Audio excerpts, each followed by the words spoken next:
Кыргызстанга Беларустан Печора-2 БМ ракеталык комплекси алып келинди. Президент Акылбек Жапаровду кызматтан албасын айтты. АКШ Украинага 150 километр алыстыкка учкан ракеталарды бериши мүмкүн. Пакистандагы жардыруу жүздөй адамдын өмүрүн алды. Кыргызстанда адам жүзүн тааныган камераларды көбөйтүү сунушталды.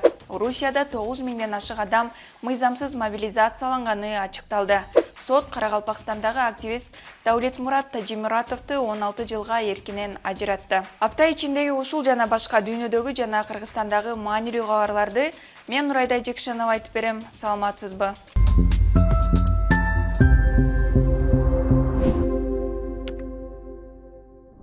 Кыргызстандын курал жарагы модернизацияланган Печора-2 БМ зениттик ракеталык комплекси менен толукталды.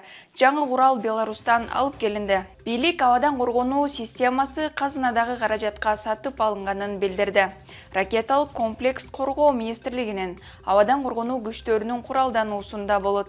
Буга чейин коргоо министри Бактыбек Бекболотов Печора-2 БМ Баткен облусунда жайгаштырылаарын айткан. Тажикстандын сентябрдагы аскерий агрессиясынан кийин кыргыз бийлиги өлкөнүн куралдануусун күчтөндүрүүдө. Буга чейин УКМК башчысы Камчыбек Ташиев Кыргызстан Байрактар акынчы учкучсуз аппаратын сатып алганын белгилеген.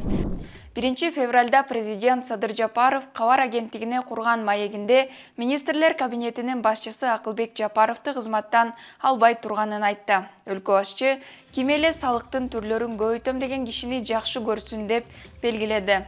Президенттин айтымында Акылбек Жапаровду сындагандардын арасында ал кетсе ордуна мен бара калсам деген топтор басымдуулук кылат.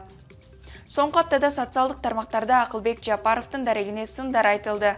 Арасында өкмөт башчынын отставкасын талап кылгандар да болду. Америка Украинага 150 километр алыстыкка уча турган ракеталарды өткөрүп берүүгө даярданып жатканын Reuters агенттиги өз булактарына таянып жазды. Ракеталар АКШнын 2 миллиард 200 миллион долларлык аскерий жардам пакетине кирет. Согуш башталгандан бери америкалыктар жана башка союздаштары Украина армиясына жеткирген ракеталардын учкан аралыгы 80 километрден ашкан эмес. Украина АКШдан 300 километрге чейинки аралыкка уча турган ракеталарын сураган. Бирок Америка бул өтүнүштү четке каккан. Согуш башталгандан бери АКШ Украинага коопсуздук жаатында 28 миллиард долларга тете жардам жөнөттү. Ал арада Украинада айыгышкан салгылашуу жүрүп жатат. Батыш чалгын кызматы Орусия Украинадагы жаңы чабуулга даярданып жатканын белгилөөдө. Пакистанда 100гө жакын адамдын өмүрүн алган кол салууга жооптуулар кармала элек.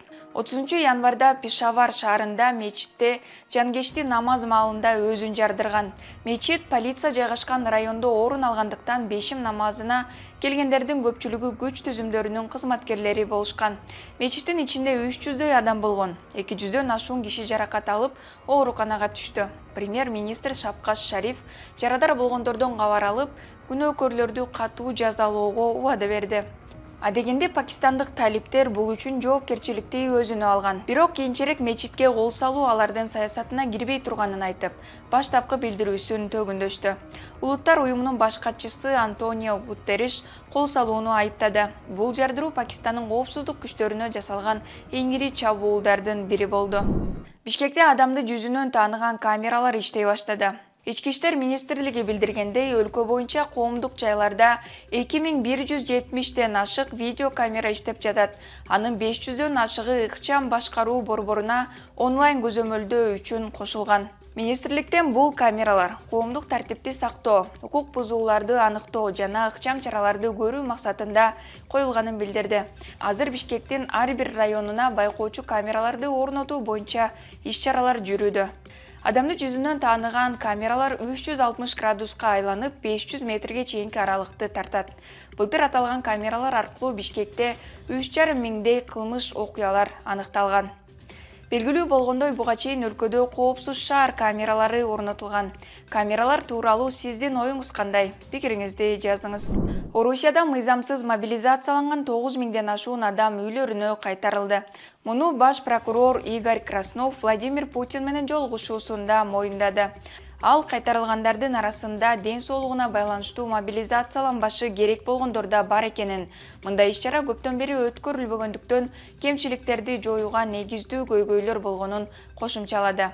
Буга чейин мобилизацияланган орустар, алардын жакындары, аскер комиссариаттары эч качан армияда кызмат өтөбөгөндөрдү, операциядан, инсульттан, инфаркттан, кан диабетинен жабыркагандарды, ал тургай жаракат алгандан кийин араң кыймылдагандарды да медициналык текшерүүлөр жок эле мобилизациялап жатканын айтып чыгышкан. Былтыр декабрда Путин мобилизацияланган 300 000 орустун 150 000 Украинада экенин, анын 77 000 согуштук аракеттерге катышканын билдирген. Ал эми өткөн жылдын 21 сентябрда Орусияда жарым-жартылай мобилизация жарыяланган. Каракалпакстанда сот нукус окуяларына айыпталган 22 кишиге өкүм чыгарды. Жапырт башаламандыкты уюштурууга айыпталган активист Даулет Мурат Тажимуратов 16 жылга кесилди. Ал мөөнөтүнөн алгачкы 2 жылын абакта, калганын катуу режимдеги колонияда өткөрөт. Журналист Макан Уз сайтынын негиздөөчүсү Лолагул Калханова 3 жылга шарттуу, калган айыпталуучулар Азамат Турданов, Ахмет Сметуллаев жана Азамат Нураддинов эркиндикти чектөө боюнча жаза алышты. Нукус окуялары 2005 жылдагы Анжиян окуясынан кийинки эгемен Өзбекстандын тарыхындагы эң кандуу окуя болуп калды. Анда 18 адам каза таап, 250дөй киши түрдүү жаракаттарды алган эле. Орусия абагынан Украинадагы согушка азгырылган дагы бир кыргызстандыктын сөөгү келди. Өзгөндүк Янгибай Рахимов өткөн жылы 9 декабрда Бахмутта набут болгон. Агасы сөөгүн Москвадан өзү алып келгенин Медиа Хабка билдирди. 1 январда. Үй бүлөсү бар беле? Ода.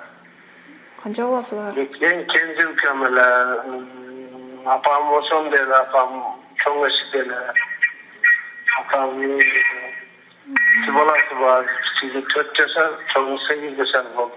Янгибай Орусияга 2 жыл мурда кеткен экен. Такси айдап жүрүп 2022 жылдын жайында баңгизат менен кармалган. 5,5 жылга кесилип, Тывада мөөнөтүн өтөп жаткан. Тырмада буларга сүйлөшкөн, ушундай 6 ай служба кылсаңар, аягындай. Силерге булардан чыгасыңар. Ушундай договорунан кеткен булар.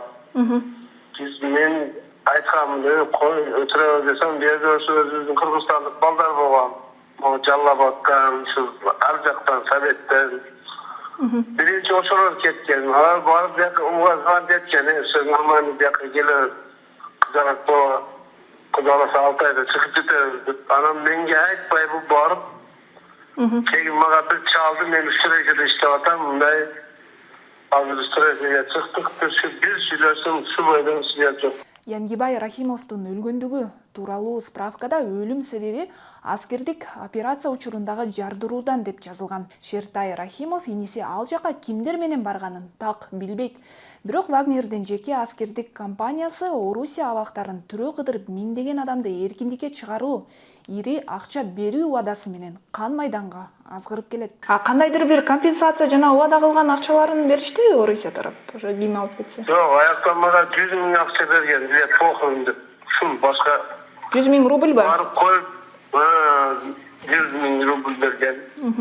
Барып коюп келгенден кийин анан сүйлөшөбүз келесиң деген, ушул башка эч.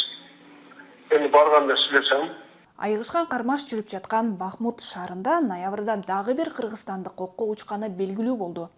Кочкор аталык Аян Алишеровду абактан ЧВК Вагнер согушка азгырып кеткенин жакындары айтышкан. Орусия абактарында 1000ден ашуун адам жаза өтөп жатышканын баш прокурор Курманкул Зулушев ырастады. Андан тышкары дагы 2000ге чукул жаран тергөө абагында экенин Москвадагы Кыргызстандын элчилиги маалымдаган. Алардын канчасы согушка азгырылып кеткени так белгисиз. Апта ичиндеги маанилүү кабарлар топтому ушулар болду. Кийинки аптада кайрадан көрүшкөнчө.